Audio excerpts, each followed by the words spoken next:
I don't know about you, but I love video game dialogue. Not indiscriminately, of course, but when a game has good dialogue, I'm the kind of guy to talk to every single NPC anytime I pass them, just to make sure there isn't something new for me to read. Even when I'm on repeat playthroughs, I still go through all the dialogue again. After all, the developers went through all this trouble to put some funny little guys in their game, it'd feel wrong to just ignore them. And usually this actually pays off too. Even after replaying a game several times, I still sometimes find an interaction I hadn't considered. But that raises the question, how much is there that you still haven't seen? How can you know that you've truly, definitively seen every bit of dialogue a game has to offer? Well, the only way to know for sure is to look inside the game and go over all the dialogue files line by line. That's what I did for Paper Mario, an old favorite of mine, and I was surprised by what I found. Maybe this was just naive of me, but Paper Mario feels like one of the biggest games on the Nintendo 64. This game has so many rooms, character sprites, even its soundtrack was pretty expansive for the time. I guess I just kind of assumed that there wasn't much room left on the cartridge to dedicate to superfluous dialogue, but no, there's plenty. And I'd like to share some of the more obscure ones with you today, as well as some of the unused dialogue that was left on the cartridge. I don't care how big of a Paper Mario fan you are, I'm pretty confident you'll see at least a few things you didn't already find in the game yourself. For starters, the descriptions of the game's various locations in the map screen can change over time. In fact, more than half of them do. It's a strange detail to include, the average person is only going to read each description once. Wait, no, the average person is going to read each description 0 times. But even if you're a dialogue fanatic like me, you're probably not going to reread the ones you've already read, just in case the developers decided to change them without telling you. Well, they did do that. Most of the ones that update do so when you're done with that particular area, especially the ones where the star spirits are being held. But there's a couple of other cases as well. After you recruit Goombario, the description for Goomba Village updates to mention the Goomnut tree next to Goombario's house. For some reason, Shiver Snowfield's description changes to mention Shiver Mountain and the Crystal Palace after you defeat Monstar. You'd think they'd wait until after you unlock the path to Shiver Mountain for that one. Does Mario even know what the Crystal Palace is at this point? And the descriptions for Toad Town, Peach's Castle, Bowser's Castle, and Peach's Castle again, it's marked on the map twice, all mention that Bowser stole Peach's castle, so after you defeat Bowser, these descriptions update to mention that it has returned to its rightful place. But you know, you always have the pause screen at your disposal. Even if you haven't read these updated map descriptions, you could hypothetically have done so at any moment after they changed. NPC dialogue is much more temporary, and you actually have to go visit that character to see it. For example, after you beat King Goomba, Goomba will have new dialogue that only sticks around until you get the Lucky Star. So basically the only way to see it is to turn right back around to Goomba Village unprompted. Mario, you should know that danger lurks everywhere. It can even strike while you're fixing the veranda. I know you get used to danger while you're adventuring, but don't ever scoff at it. You should always be careful. When you fight King Goomba, Goombario will tell you to target the Goomba Bros first, since their health is low.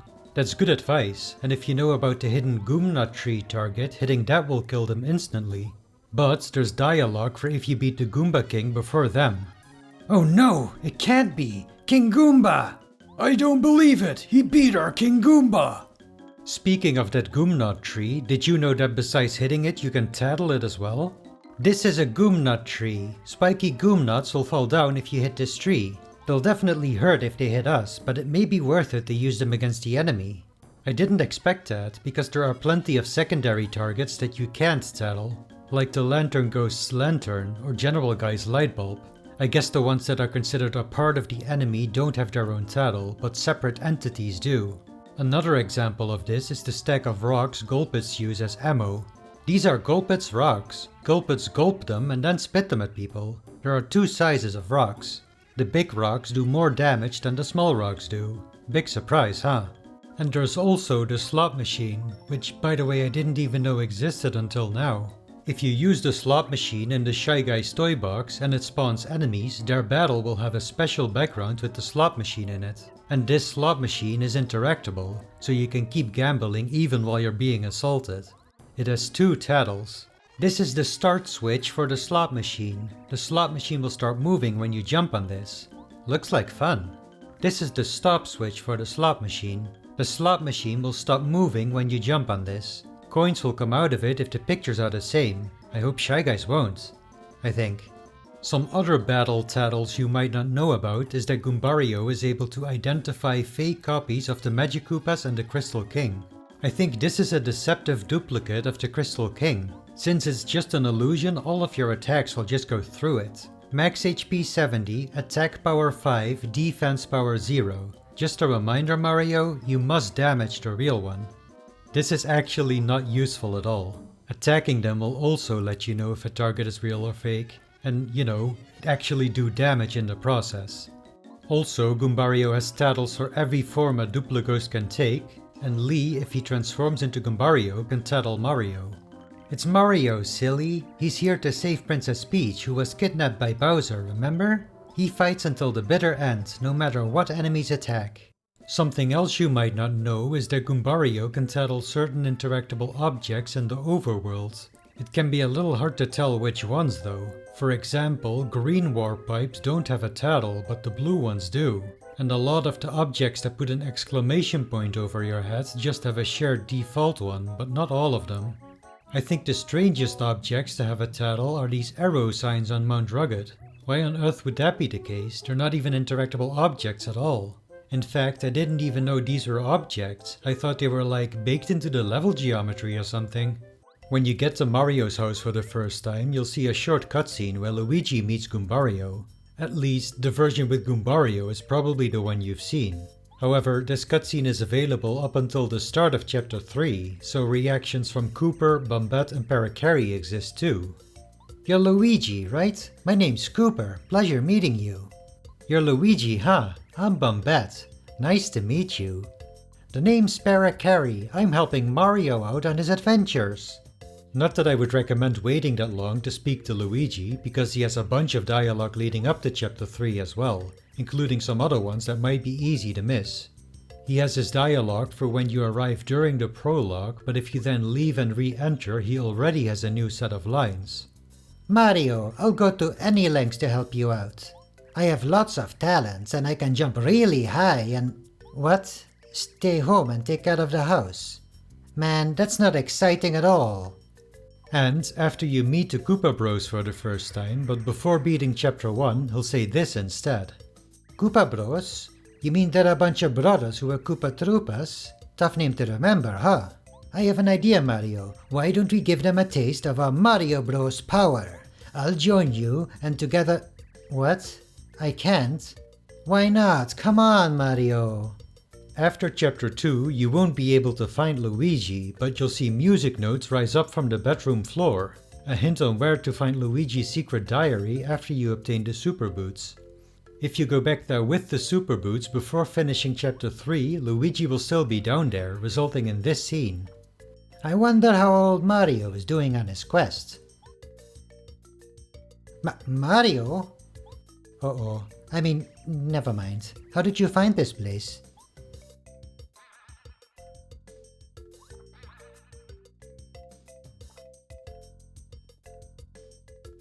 Anything wrong? Nothing suspicious in the basement, was there?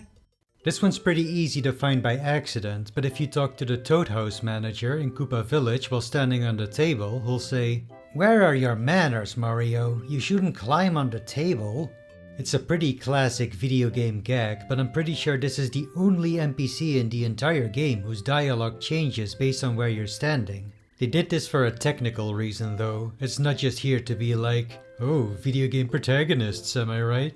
If you were able to interact with the Toad normally in this position, the added altitude would mess up Mario's going to bed animation.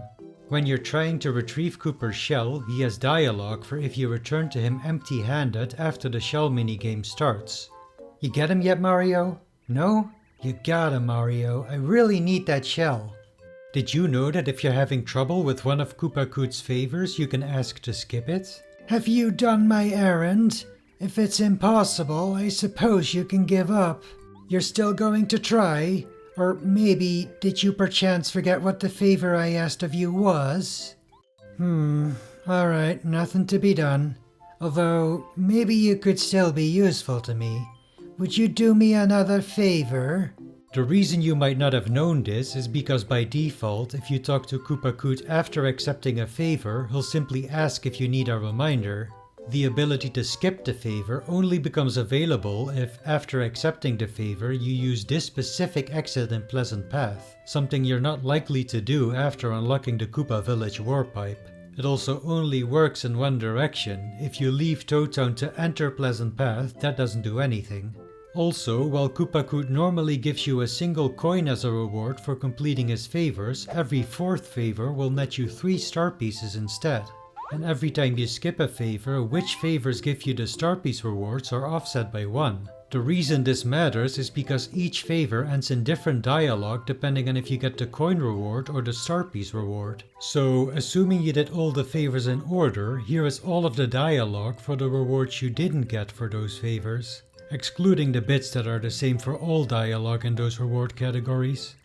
For Peach's sake, you're a miracle worker, Mario! Stupendous! Exceptional! This is exactly what I wanted.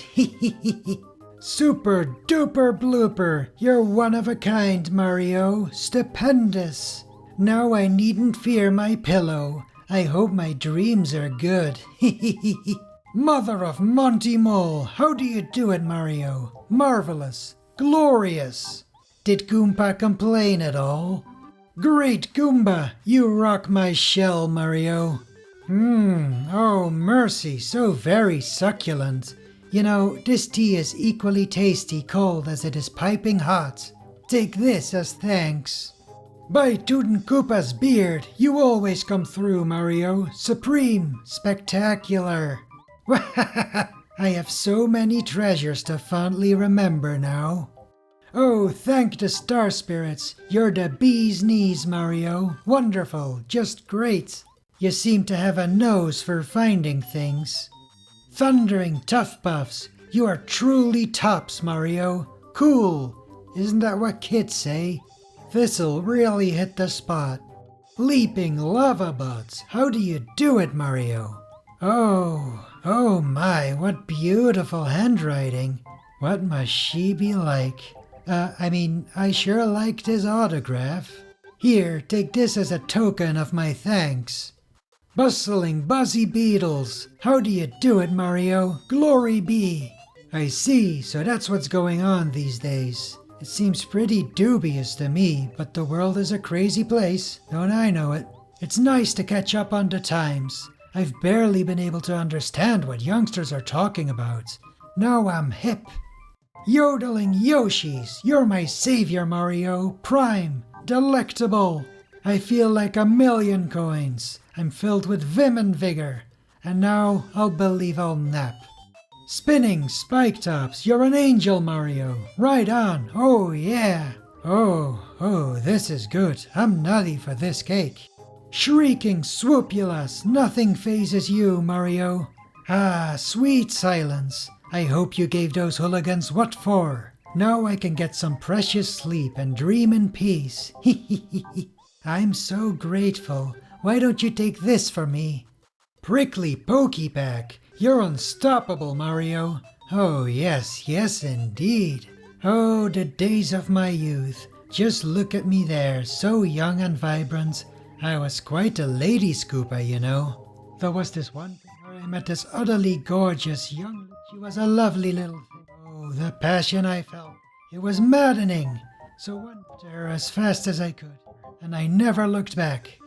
Dastardly Dooply Ghosts. What's your secret, Mario? Oh my, unbelievable. It looks good enough to eat. It should be forbidden for anyone besides Tasty to cook this. It's perfect. By the biting Bazap, I'm stunned, Mario. Awe-inspiring, smashing. My eyesight's really gone downhill these last years. Now I can once again read books without any trouble. Technology's great, isn't it? By Wecca's Bump, you can't be mortal, Mario. Yo, what a sour lime. That'll put a spring in my step. Here, take this as a token of my thanks. Twisted Tumblethwumps. You are unreal, Mario. Tremendous, radical. So this is the cookie everyone raves about. It does look good. I think I'll save it for later. Great gobs of goomnuts, you're a real champ, Mario. Simply brilliant. Ah, yes, this is that package I requested. Ever since my boo friend sent me that letter, I've been dying to know what's inside. Yeah, as you can see, they made a mistake in this one. Apart from the first message, the text is identical to the coin reward response, but they accidentally put the text of 2 message boxes into one and ran out of space. I guess not even the QA department could be bothered to test all of these. You're very unlikely to see this anyway. Even if you know about the skipping feature and actually use it, you'll still only have a 1 in 4 chance of having skipped the correct number of favors for this to be the star piece reward. Stampeding stone chomps, you're Super Mario! Masterful! Top notch! How do you crack this thing? Oh well, I guess I'll try later. Levitating Lakitus, you're tops in my book, Mario. Oh, it's a little filthy though. I suppose I'll add it to my collection anyway. Here, take this as a token of my eternal thanks. Paper Mario has 3 Toad sisters who travel the world together. They're basically like, what if the Traveling Sisters 3 from the Thousand Year Door were really half-baked? They only show up in 4 locations total: Toad Town, Mount Rugged, Dry Outpost and Shiver City. For 3 of those you'll probably encounter them in a normal playthrough, but then there's Mount Rugged. They'll only arrive here after you already made it to Dry Outpost, and then move on to Dry Outpost when you beat Chapter 2. There's no reason to go back to Mount Rugged Station in that time, and it's pretty inconvenient to do so too. I'll spare you the trip, here's what they say. Ah, Mount Rugged Station, we finally made it, girls. Breathe that fresh air. I've always wanted to see Dry Outpost, and now we're almost there. I heard that some of the hiking trails on Mount Rugged are closed and that some dangerous creatures are about. How exciting! Danger! We'll be alright, right? Anything goes out here in the wild world. Oh, I've never felt so alive. Stop it with those stories. You're giving me goosebumps. Don't talk anymore. Let's just bite the bullet and forge ahead. We didn't come all the way from Toad Town to turn back. Colorado's dialogue in Chapter 2 is set up in a pretty strange way. The first time you talk to him is always the same. Obviously, that's not the obscure dialogue. Everyone gets to see this. But then, when you enter Dry Outpost for the first time, his dialogue changes to this. Well, how goes it, old man? I'm still neck deep in this blasted Dry ruin search. We at least have a lead now. According to the locals in Dry Outpost, there's an information trader named Sheik somewhere in Dry Outpost. Apparently, this chap knows the desert well. Of course, he's proving rather difficult to track down. And then, if you talk to him again, he'll say, you know, old bean, gossip can be one of the most vital resources for archaeologists, without fail. That's why I must see this Sheik character as soon as possible. These are fairly easy to miss, because once you give Sheik 3 items or a lemon, it updates again. If you pick any option except how to get to ruins, Colorado's dialogue will update to this. Hey old boy, doing well I trust? It's barely a morsel, but I finally got a bit of news about Dry ruins. This fellow from Dry Outpost claims that another bloke named Mustafa knows where the Dry ruins are. Tragically, only his followers know where Mustafa is. After that, his dialogue changes to, what kind of chap do you think this Mustafa is? I simply must see him. The first of these 2 is important. After reading this dialogue, the game will set a flag in memory indicating that this Colorado interaction happened. For some reason, this flag changes the dialogue of his assistant in Dry Outpost. Hey, hello Mario! At least I found some news. Supposedly this guy Mustafa knows the key to Dry ruins. And then there's this other guy named Sheik who knows where Mustafa is, but that Sheik guy is really stingy and won't tell me anything. Why do people in this town like mysteries and secrets so much? Remember, this flag can only be set by speaking to Colorado after giving Sheik 3 items, but before asking him about the ruins, which you can do directly after, so it's very easy to miss. And when you do ask Sheik about the ruins, Colorado's dialogue will change again based on whether or not that flag was set.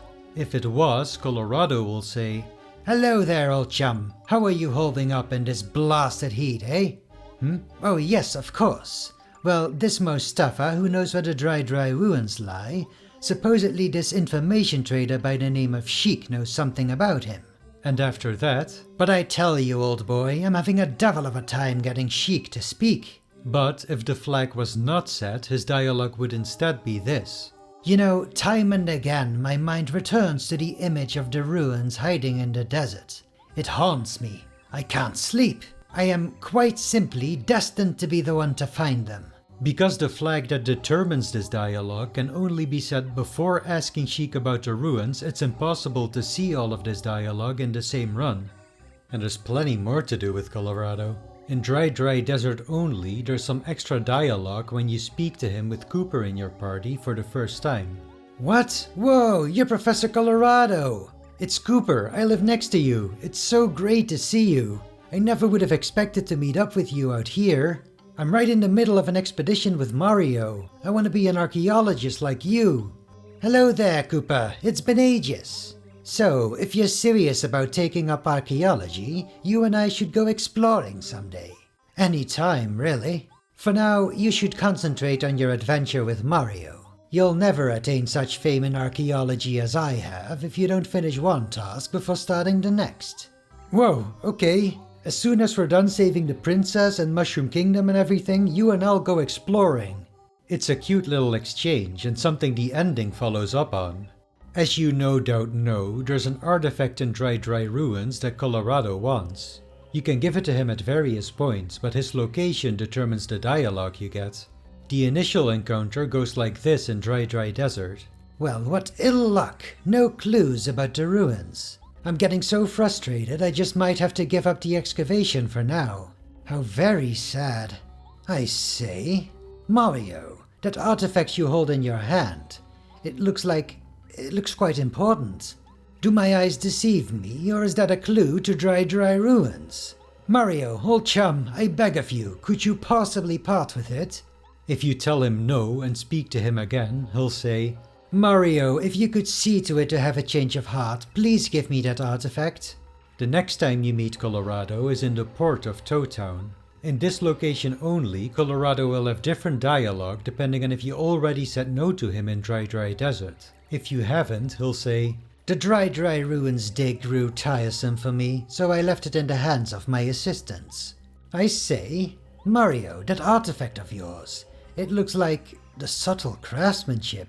Indeed, it's a clue to Dry Ruins. A careful study of this by an experienced archaeologist like me could well solve the mystery of the ruins. Mario, old boy, be a chum, could you part with it?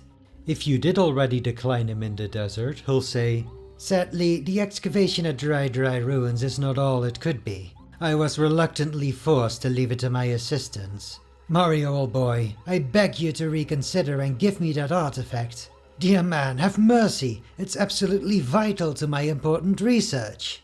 And if you still say no here in Tow Town, his dialogue will be, Mario, old chum, I must have that artifact. I can't stop thinking of it. Colorado won't ask for the artifact on Lava Island, and once he returns, his dialogue for asking for the artifact for the first time will remain unchanged. But his lines asking you to reconsider are different in each area. Mario, I'm a grown Koopa here, begging you on my knees for your generosity. I must have that artifact. I can't stop thinking of it. Mario, old chum, if you could see to it to have a change of heart, might I have that artifact? I can't stop thinking of it. And, of course, the dialogue for giving him the artifact is different in each area as well. The main difference is what he says after he gives you his star piece, so we'll just go over those. You now know a bit of the magic of the desert. Treasure the memory, old boy. I found it in Dry Desert. I have no use for it. Now then, let's get down to brass tacks, eh? Let's solve this mystery in front of us. I'll start examining this the moment I get home. Yes, well, here's to you, old chap. Safe travels. I think I'd best stay home for a time to examine this. Oh, thank you indeed, Mario. And he's got a similar situation going on with the letter you can deliver to him. Unlike the artifact, you can deliver this letter at any point Colorado is available to talk to. There's even some special dialogue for when you deliver the letter to him while he's in pain. Pardon me for interrupting your work, but you're Colorado, correct? The name's Parakeri. I deliver letters. I believe I have one for you. Hang on a moment. Another letter duly delivered. A postman's job is never done. Are you alright? Yow, ow, ow. The treasures are waiting for me over there. I know it. Oh, a letter. Colorado's response also changes depending on how long it takes you to give him the letter. If you deliver it before Mount Lava Lava, he has no special intro, but once you enter the volcano, he'll say, "A letter? For me? All the way out here on Lava Lava Island? How very rare." And after you leave Lava Lava Island, it seems like you're officially late. Good gracious, a letter from the missus. But when did she send this? Oh, good heavens, a letter from the wife. I say, when did she write this? And lastly, the explanation for where he got the star piece changes depending on when you give him the letter. I came across it while I was immersed in the dig around here. I came across it while I was researching my latest project in Dry Desert. I came across it while I was wandering about the jungle researching things. I came upon it during my incredibly important research on Lava Lava Island. Go on then, I found it on scenic Lava Lava Island. On Lava Lava Island, Colorado finds himself attacked by enemies twice, and you have the option to save him or leave him behind. Obviously, you get different dialogue depending on which one you choose, but the second time he's attacked, there's a third piece of dialogue specifically for if you saved him that time but not the first time. Oh, this time you came through? Awfully good of you, old chap. Now I feel that our destination, the volcano, is quite near. Let's press on while our spirits are high, eh? Also, while he's under attack, you can choose to join the enemy and hit him with your hammer. There's dialogue for that as well. Ow! Mario! You're supposed to attack the other guy, old bean. Do you have issues with me? A bit of jealousy, perhaps? Ow! Get a hold of yourself. What do you say you attack the enemies instead of me, This is probably going to be the least obscure dialogue in this video, but I think it's worth mentioning. Sheik's part of the story is completely skippable. All he'll give you is information, so if you remember what to do from a previous playthrough, you don't need his help at all. If you reach Mustafa without being told how to do so, Mustafa will comment on this, and kind of hand-wave the fact you didn't actually earn his trust. How did you get here? Who told you how to find this place? Yes, Mustafa is my name. When I'm out and about in Dry Outpost, I use the name Sheik. You look nice enough, I'm a good judge of character. I've been watching you ever since you came to town. I still can't believe you found me without being told. I think you must have extremely good luck, yes? The portrait in Boo's mansion has a similar acknowledgement. Whew, that feels better. It's nice to be back inside my frame after so long. But I didn't even tell you to go find the drawing. You solved the riddle on your own. Are you just lucky or what? Maybe it's just a coincidence. In any case, you've managed to stumble on the secret way to the upper floor. Jump toward the drawing and I'll take care of the rest. You've earned your way up to the 3rd floor. Across the Mushroom Kingdom, there are 4 bulbs whose seeds you need to collect. After you collect a bulb seed, that bulb basically becomes a regular NPC with dialogue that updates over time. Most people are going to see these guys as soon as possible or right before chapter 6 when you need to finish your seed collection. However, the bulbs on Mount Rugged and in Forever Forest have dialogue after chapter 3 up until the end of chapter 5 when people aren't likely to seek them out. You know, there are lots of my fellow bulbs living throughout the Mushroom Kingdom. If you run into any of them, be sure to stop and chat for a bit. They'll be delighted. I miss my beautiful hometown, flower fields. Oh, that warm sunshine spilling from the clear blue sky, the sweet smell of wind. But my place is here now. This is my home now. What? Did he get banished? What did he do? Like the bulb, you don't have any reason to revisit Oakley either. After you recruit Lady Bo, he says, "You probably think that this forest is unpleasant, but it's always been home to me, and I think it's just perfect. The forest teems with life and tells many secrets. Even as many stars cry out in the distance, my friends cry out deep within this forest. And after chapter 5 he says, I feel as though I can hear the stars crying even now.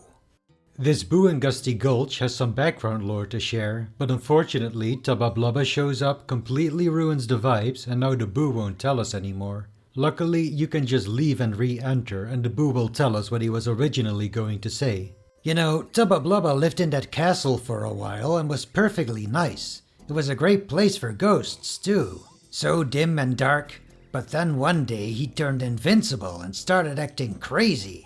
He started eating all the Boos in the castle. It was insane. We had no choice but to flee or be eaten. After you defeat Tubba Blubba, but before you grab the star card, you can go back to the Boo village where everyone will have new dialogue for this tiny moment in time. What? You're kidding? You defeated Tubba Blubba?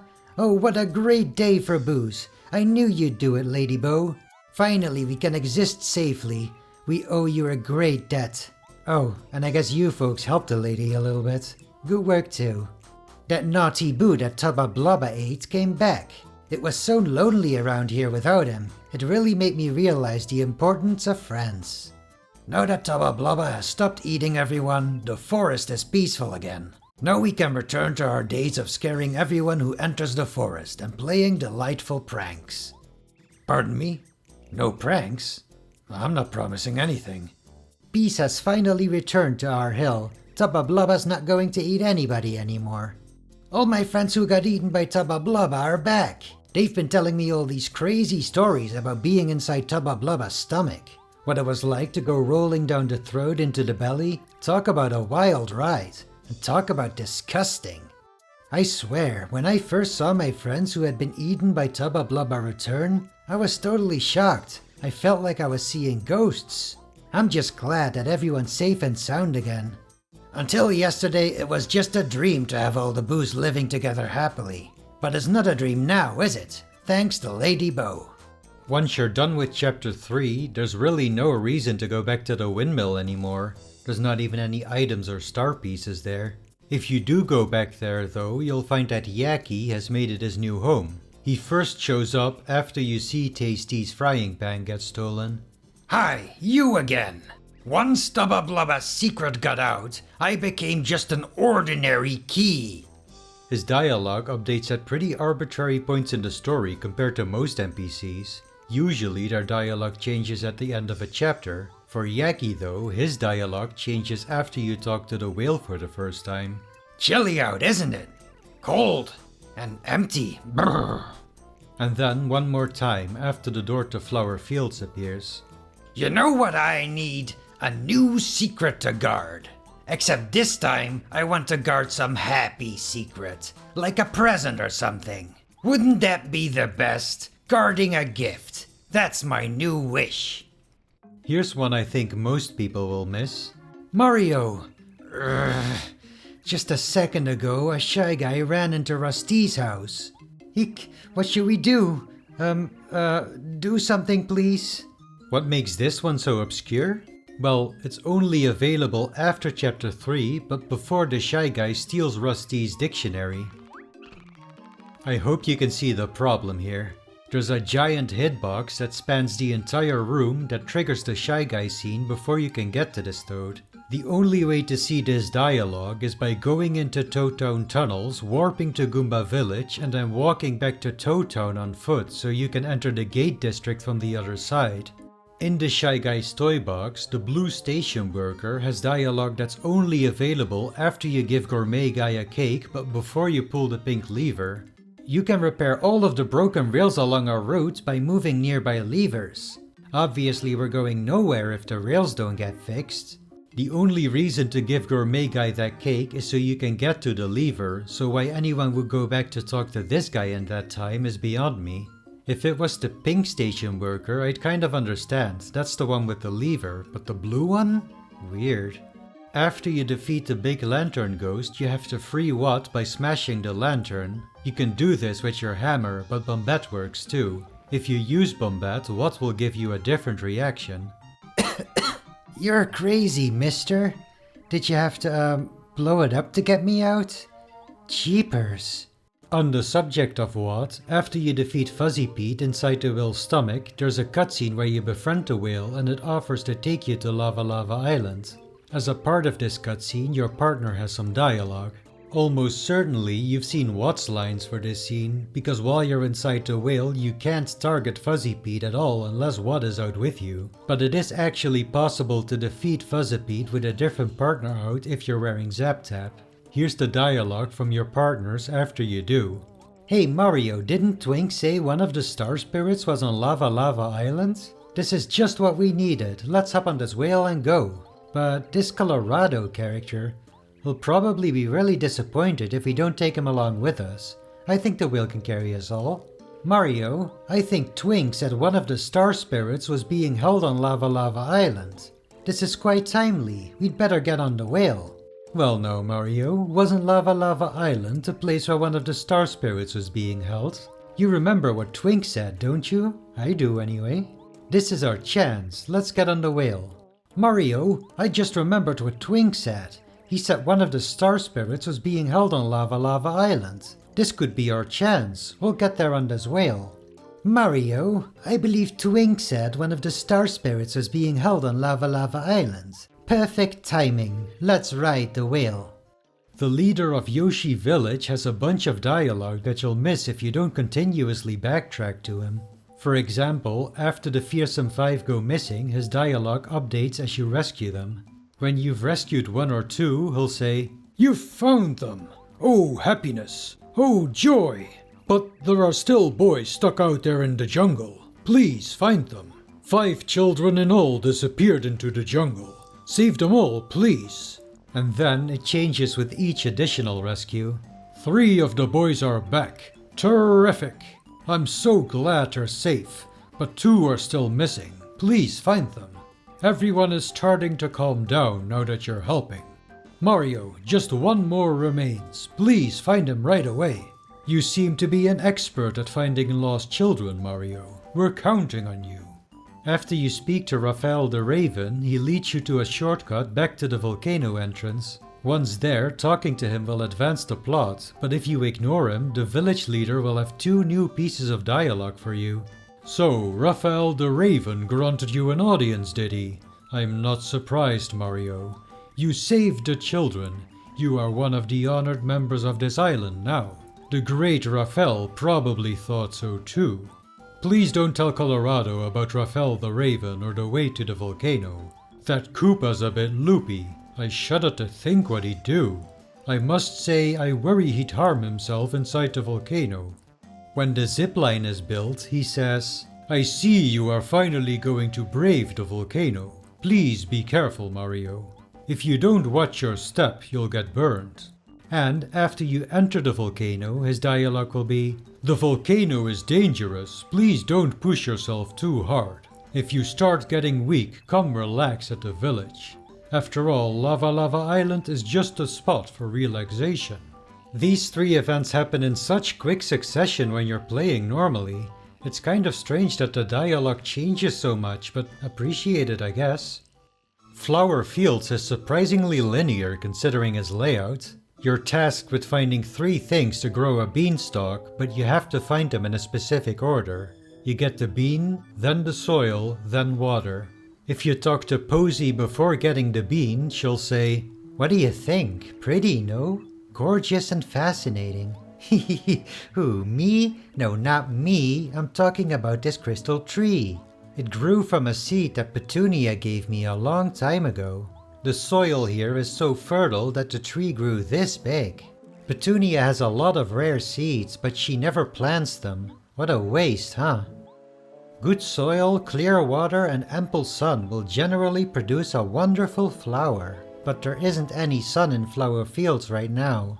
I'm afraid that it'll be impossible for plants to grow. It's the same for Lily. If you talk to her before getting the bean, she'll already be in trouble, but she won't ask you for your help yet. Oh no, the spring went dry. Why? What for? And why?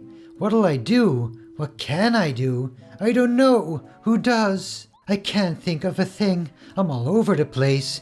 Be cool, Lily. Be cool, Lily. Be cool and cruel. Ah, being cruel won't do anything. You're a fool, Lily.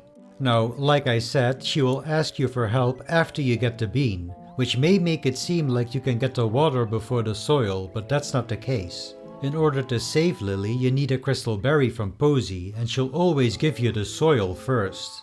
After you receive that crystal berry, Posy will react differently to Mario hitting the tree. If you keep doing it, you can seriously piss her off.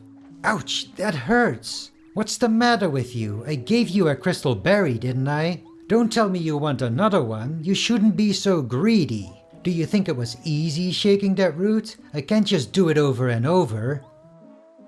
Ouch, ouch, ouch! Don't you hear me? Ouch! Ooh, I shouldn't be so loud. Please don't hit the tree. This one repeats on the third hit, but then on the fourth hit... Ouch! What are you... Ow! Stop it! Ouch! Ouch! I said stop it! Aren't you listening to me? Don't ever come here again. Do you understand me? Out! Don't come back here! Get out and stay out! I can see why they saved this until after you get the soil and crystal berry. If this was possible before that, some people may think they've gotten themselves softlocked. However, the fifth time you try to enter after getting kicked out, Posy will forgive you. You keep coming back. You've got guts, I like that. I guess you can keep hitting the tree if that's what you want. But you're not going to get any more crystal berries by hitting the tree, so quit it. Get a hold of yourself, Posy, you're losing control. Actually, despite what she just said, Posy is now on a hair trigger. If you hit her tree even once after this, she'll immediately ban you again. This scene with the Puff Puff machine is weirdly robust. There's like 4 ways to trigger a battle with the minions there. The first way is to talk to the Magikoopa 3 times. You can also talk to the Lakitus 3 times, or you can hit the Puff Puff machine twice, both hits having different dialogue depending on which side you hit.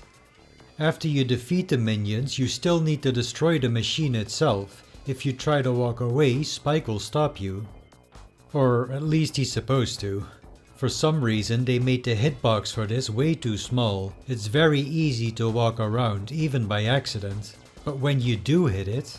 Hey, hold up man. You're just going to walk away from this Puff Puff machine? Then what did we fight for?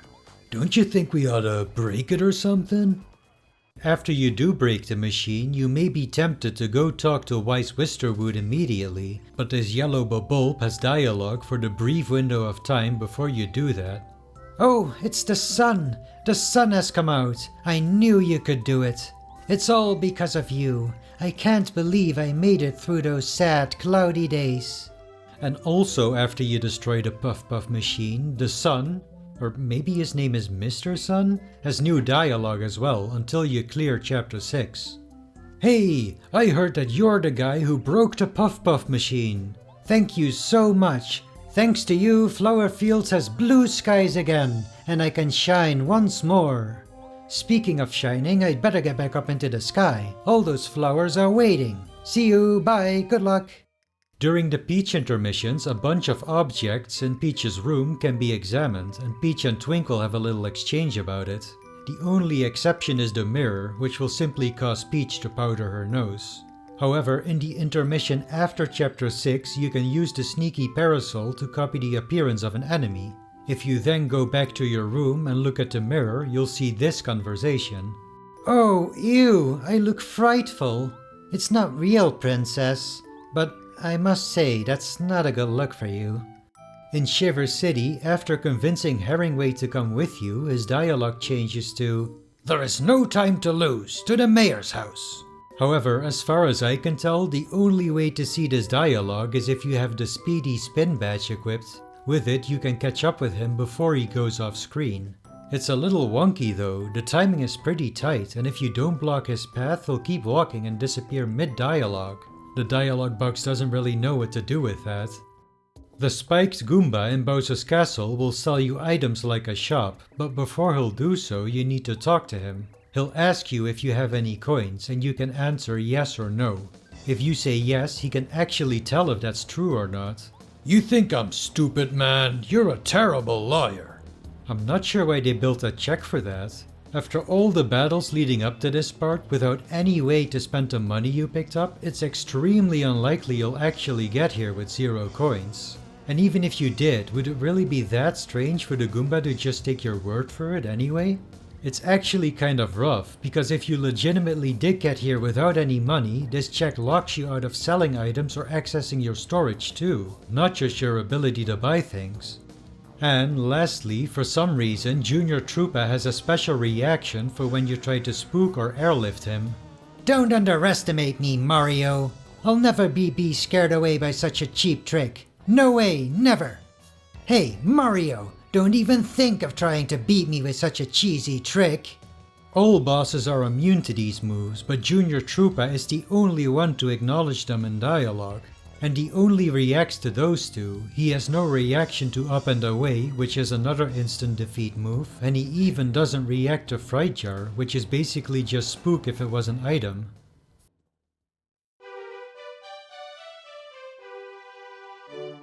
And now for the unused dialogue.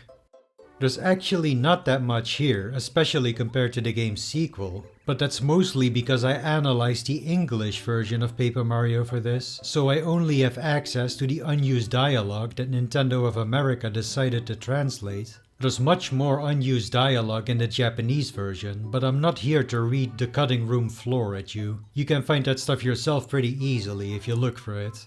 Luigi has an unused line. Somebody sure has to save the poor princess. Good luck. It's pretty similar to what he says before Chapter 1 in the actual game, which is, "Good luck, Mario, you just have to save that princess." And inside Mario's house, the bat was originally going to give you the message, "fully energized" after waking up. The little Oink farm got rid of some unnecessary system text as well. Instead of simply jumping into the twisty knob thing yourself, you'd get the message, "Jump here and hit the lever for 20 coins. Do you want to jump?" And I suppose Mario would then jump if you picked yes. The secret playroom next to the little Oink farm has dialogue that I think was made unused by accident. The message is, "Please enjoy the games." In the actual game, when you unlock both mini-games, the Toad receptionist will say, "Please enjoy the game," singular. I imagine this message was intended for when you have one game unlocked, and the unused one for when you have both. But instead, when you only have one game available, the receptionist has different dialogue telling you about the existence of the second minigame. There's a set of unused dialogue for a specific game state in Toad Town Station. The Toad at the little Oink farm and the station master will have their usual dialogue, but the green Toad, blue Toad and purple Toad all have messages that the localization team simply marked as "no need to translate." And the Toad kids? Well, you don't want to talk to them. This dialogue is only available after Chapter 3, but before the Shy Guy spawns on the tracks, which normally is only the case during the Peach intermission. I thought maybe I could outsmart the game here by using the Boo's Mansion warp pipe to head straight to Dry Dry Outpost without passing Toad Town and then traveling back to it by train. After all, the Shy Guy can't be blocking the train if I used it to get here, right? Well, that is right. If you do it like that, the Shy Guy won't be on the tracks. But the game considers the Shy Guy to already be defeated if you arrive this way, which actually updates the dialogue farther ahead. So it does seem like there is no legitimate way to access this pre-Shy Guy dialogue. I guess there really wasn't a need to translate. In case you're curious, the original Japanese text was simply, "This message shouldn't appear." This kind of goes beyond the scope of my own research, but apparently the Japanese version had quite a few more messages like that. You can check out this video by Strider7X if you want to know more about that. I'll put a link in the description. Elsewhere in the game's files are messages that have been similarly dummied out. They now read, "not used any longer." One of them was a sign. The original Japanese text read, "Use of bombs prohibited." Signed, Shy Guy. So this barricade in the Shy Guy's toy box was probably going to have a sign here originally. "Not used any longer" can also be found in some of the action command descriptions. These action commands had you spin the analog stick, mashing two buttons alternately and pressing a button before landing. The button icons you see in action command descriptions aren't a part of the text itself, so there's no way of knowing by the text alone which buttons were supposed to be used. There's some other unused battle text as well. Two of them are messages for when an enemy receives a status effect you can't inflict, and there's another one for when the enemy gets the electric status. They can receive this one from a yellow magic Koopa, but it causes a different message to appear. Lastly, there's this message: the enemy attack missed you. There's a few ways an enemy can fail to attack Mario, but none of them cause this message to appear to my knowledge. When fighting Lee at the Toad Town Dojo, he was originally intended to say "Have at you" at the start of battle. However, he also has dialogue for when he transforms, and since that also happens at the start of the battle, his actual start of battle dialogue goes unused. There's 3 unused enemy titles. This is a Waka. That bump on his head looks like a donut hole. You probably shouldn't have hit him so much. He looks a little peeved. It seems that, at some point, Waka was intended to be an optional boss if you hit him too much, something that finally became a reality in the Thousand Year Door remake. Still, I can't imagine the concept got very far in 64. Did you notice that the title doesn't even list any stats, or battle tactics for that matter? The next one seems much closer to describing a real enemy. In fact, when I first read it, I kind of just took the game's word for it and thought it was. This is a D-Paratroopa. D-Paratroopas are paratroopas who live in the Toad Town tunnels. Max HP 8, attack power 3, defense power 2. Hammer attacks won't work because they're airborne. They'll lose their wings if you jump on them. They'll become Dark Koopas when they fall, but be careful, they'll do a dizzy attack once they're grounded. Dark Paratroopas do exist in the Thousand Year Door, but they're not a thing in the original.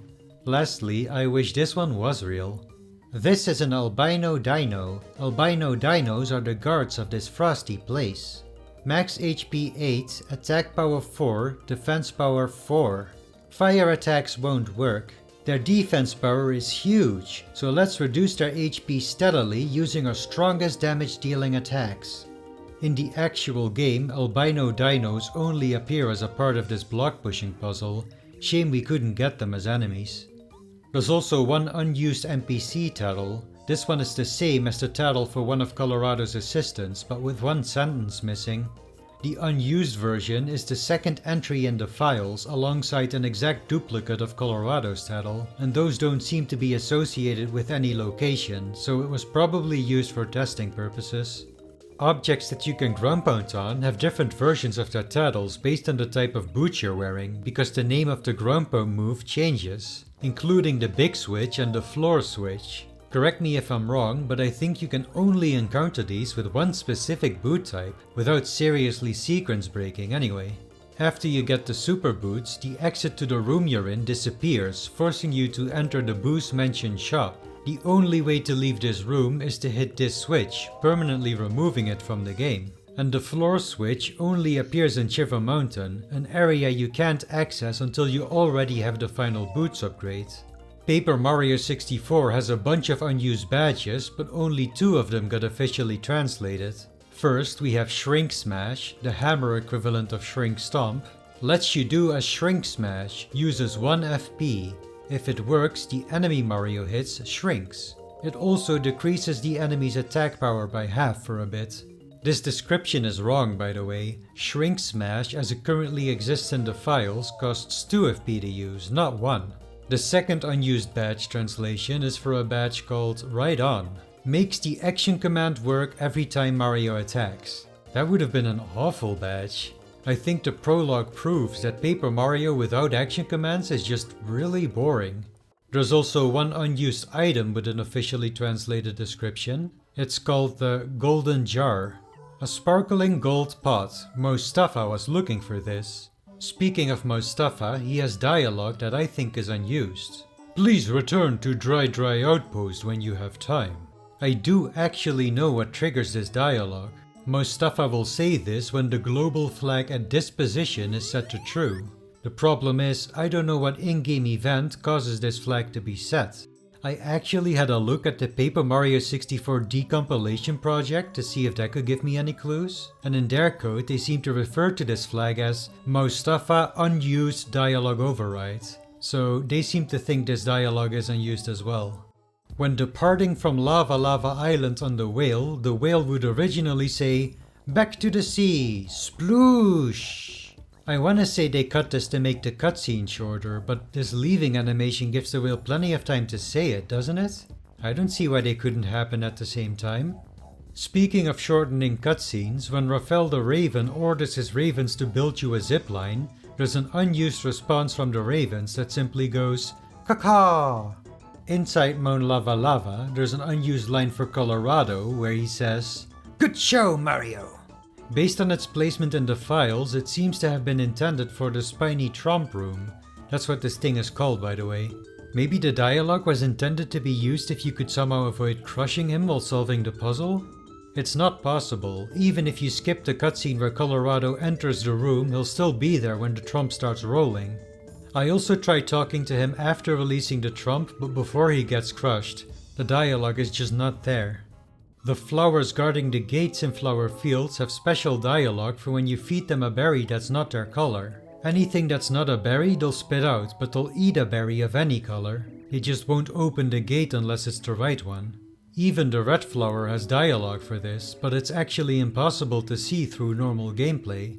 The yellow berry is behind his own gate, and the blue berry is behind the yellow flower's gate, so it's impossible to get either of them without already having fed the red flower. But even though the flower guards are programmed to react to berries that are supposed to be inaccessible at the time, none of them react to the bubble berry. They'll all spit it out in disgust as if it were any other item.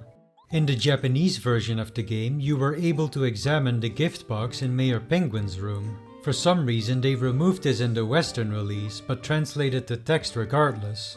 Something's inside the box, it's quite heavy. What could be inside? Here's an exchange between Peach and Twink that I'm pretty sure goes unused. Things are getting pretty weird in the castle, huh? You said it, but at least we can go downstairs with this key. Maybe we'll find something out while we're down there. Based on the dialogue itself, I think this was supposed to appear when leaving the dining room after receiving the castle key from Gourmet Guy.